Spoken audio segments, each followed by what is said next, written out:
அண்ணாமலை ரஜினிகாந்தை சந்திச்சிருக்கார். அவர் சொல்கிறார் மாதத்துக்கு ஒரு தடவை பார்ப்பேன், அதெல்லாம் அப்பட்டமான பொய். ஆனால் ரஜினி சாரை நான் அடிக்கடி பார்ப்பேங்க. மாதத்திற்கு ஒரு முறை 2 மாதத்திற்கு ஒரு முறை நான் ரஜினி சாரை அடிக்கடி பார்ப்பேன். அதை நான் ஒரு சமூக வலைதளத்தில் சூப்பர் ஸ்டார் அவங்கள போய் பார்த்தேன், இப்படி பார்த்தேன். சூப்பர் ஸ்டார் அவர்கள் எனக்கு தலைவர்.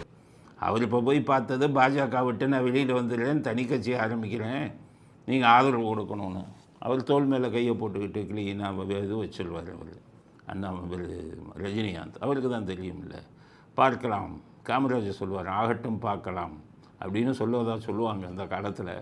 அது மாதிரி இப்போ ரஜினிகாந்த் காமராஜர் ஸ்டைலில் பார்க்கலாம் தம்பி அப்படின்னு சொல்லியிருக்கிறான். ரஜினிகாந்துக்கு சொல்கிறேன், நீங்கள் கை காட்டுறவங்க நல்லவங்களாக இருக்கணும். கோடிக்கணக்கில் கொள்ளையடித்தவங்களை கை காட்டினீங்கன்னா உங்களுடைய மரியாதையும் போயிடும். ஒரு எதிர்கட்சியாக இருந்துட்டு, எதிர்கட்சியில் ஒரு பாஜக தலைவராக இருந்துட்டு இத்தனை கோடியை குவிச்சவரை நீங்கள் கையை காட்டினீங்கன்னா உங்கள் ரசிகர்கள் வேணுன்னா ஓட்டு போடலாம், மக்கள் ஓட்டு போட மாட்டாங்க.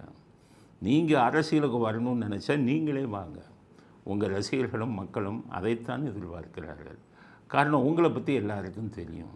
நீங்கள் கடவுள் பயம் உள்ளவர், கொள்ளையடிக்கணுங்கிற எண்ணம் இல்லாதவர், மக்களுக்கு நல்லது செய்யணுங்கிற எண்ணம் உள்ளவர்.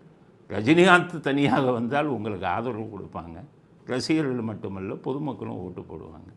அதை விட்டுட்டு இன்னொருத்தரை கையை காட்டினோம்னா நல்லவனை காட்டுங்க.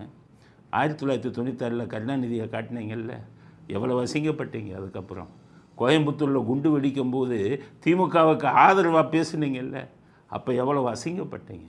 அரசியல் உங்களுக்கு ஒத்து வராது. வந்தால் நேரடியாக அரசியலுக்கு வாருங்கள். அண்ணாமலைக்கு ஆதரவு கொடுக்கணுன்னு எல்லாம் நினைக்காதீங்க.